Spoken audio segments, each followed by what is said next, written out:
Students, आज का हमारा टॉपिक है लोक प्रशासन का राजनीति शास्त्र, अर्थशास्त्र एवं कानून से संबंध।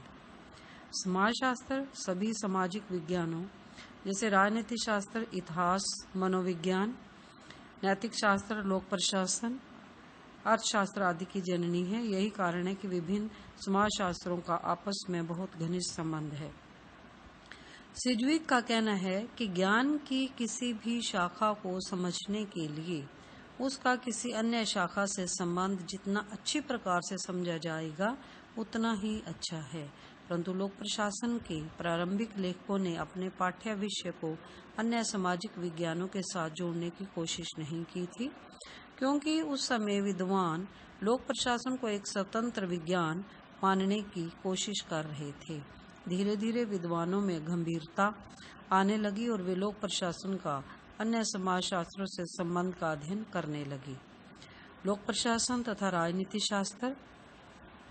डिमॉक तथा डिमॉक के अनुसार राजनीति विज्ञान का ज्ञान लोक प्रशासन को समझने के लिए अति आवश्यक है।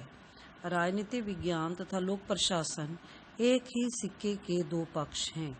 अरस्तु तथा कौटिल्य जैसे विचारकों ने राजनीति विज्ञान को लोक प्रशासन से भिन्न नहीं माना है, बल्कि लोक प्रशासन के अध्ययन को राजनीति के अंतर्गत माना। लेकिन आधुनिक विद्वान राजनीति शास्त्र तथा लोक प्रशासन के अध्ययन को अलग मानते हैं।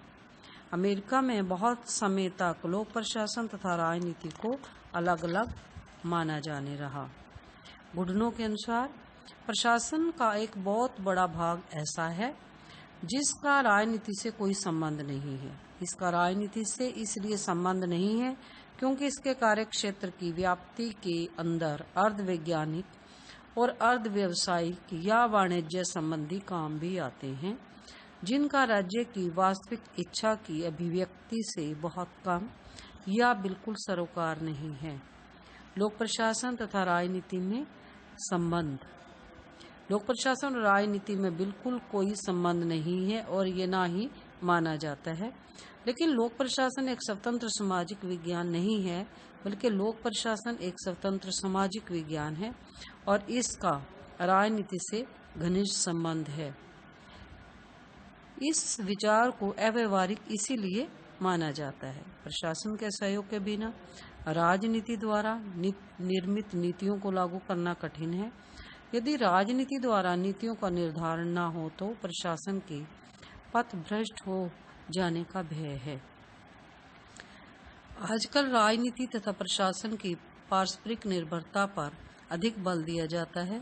किंग्सले के अनुसार लोक प्रशासन और राजनीति के संबंध को इस प्रकार हम स्पष्ट कर सकते हैं।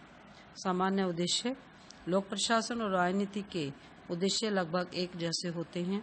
लोक प्रशासन का उद्देश्य जनता का कल्याण अथवा जनता की भलाई है और राजनीति का उद्देश्य भी सामान्य है। विशेषकर लोकतंत्रात्मक राज्य में दोनों के लक्ष्य सामान्य है। सेकंड, राजनीति की सफलता प्रशासन के सहयोग पर। राजनीति की सफलता प्रशासन के सहयोग पर निर्भर करती है। दुर्बल तथा दूषित प्रशासन राजनीति के लिए क्षय रोग से कम नहीं है। लोकतंत्र में तो प्रशासन और मंत्रिमंडल में सहयोग के बिना शासन का चलाना असंभव होता है। मंत्रिमंडल का संबंध राजनीति से होता है और इसके सदस्यों को प्रशासन में कोई अनुभव नहीं होता। नेक्स्ट आ जाता है, प्रशासन मंत्रियों को प्रभावित करते हैं। सामान्य नीति निर्धारण का कार्य मंत्रिमंडल करता है, परंतु इन नीतियों के निर्माण में लोक प्रशासकों का विशेष हाथ है, क्योंकि नीति निर्धारण के लिए तथ्य तथा आंकड़े एकत्रित करके देना इन्हीं का कार्य है। संसदीय शासन प्रणाली में कई बार ऐसे व्यक्तियों को भी मंत्री नियुक्त कर दिया जाता है जिन्हें अपने विभाग की कोई जानकारी नहीं होती है।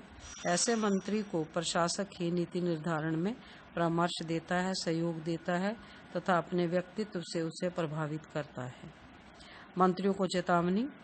प्रशासक मंत्रियों को नीति निर्माण में ही सहयोग नहीं देते, बल्कि अनभिज्ञ मंत्री को गलत कार्य करने से भी रोकते हैं।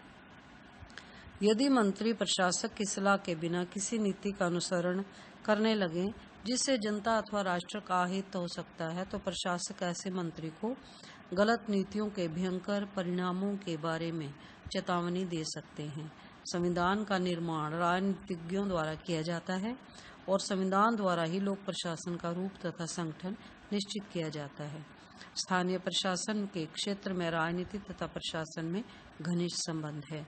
अंतर्राष्ट्रीय समस्याओं के कारण भी राजनीति तथा प्रशासन में घनिष्ठ संबंध उत्पन्न हो जाता है। राजनीतिक तथा प्रशासकीय अधिकारियों में अंतर। राजनीतिक अधिकारी अवैतनिक तथा अव्यावसायिक होते हैं, जबकि प्रशासकीय अधिकारी वैतनिक तथा व्यवसायी होते हैं। राजनीतिक विशेषज्ञ नहीं होते, जबकि प्रशासकीय अधिकारी विशेषज्ञ एवं प्रशिक्षित होते हैं। राजनीतिज्ञों का संबंध किसी विशेष विचारधारा से होता है। वे प्राय किसी न किसी दल से संबंधित होते हैं, परंतु प्रशासकीय अधिकारियों का संबंध किसी दल से नहीं होता। राजनीतिज्ञ का कार्यकाल अनिश्चित होता है, जबकि प्रशासक का कार्यकाल निश्चित होता है। राजनीतिज्ञ का पद अस्थायी होता है, परंतु प्रशासक का पद स्थायी होता है।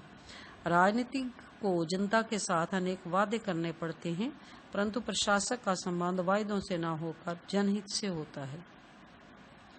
राजनीतिज्ञ नीति निर्धारक हैं और प्रशासक उसका निष्पादक। राजनीतिक अधिकारी निर्णायक हैं, जबकि प्रशासकीय अधिकारी सलाहकार हैं।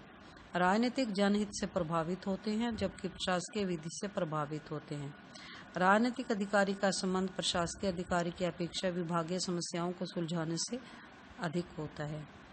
लोक प्रशासन तथा राजनीति की घनिष्ठता को स्पष्ट करते हुए लूथर गुलिक ने कहा है कि सही अर्थ में राजनीति को प्रशासन से अलग नहीं किया जा सकता और न ही प्रशासन को राजनीति से, क्योंकि कोई भी नियंत्रण को समाप्त करना नहीं चाहता और शासकों को उनकी इच्छा के अनुसार कार्य करने के लिए मुक्त नहीं करना चाहता, क्योंकि ऐसा करना घड़ी के पीछे घुमाने की तरह होगा और वर्षों के पश्चात मानव जाति को प्राप्त एक मूल्यवान पारितोषिक को फेंक देना होगा। तो इस प्रकार से हम ये कह सकते हैं कि लोक प्रशासन और राजनीति का आपस में घनिष्ठ संबंध है। इस प्रकार प्रशासक नीति निर्माण के संबंध में सलाह देते हैं तथा उसे लागू करने में उत्तरदायी होते हैं। Thank you.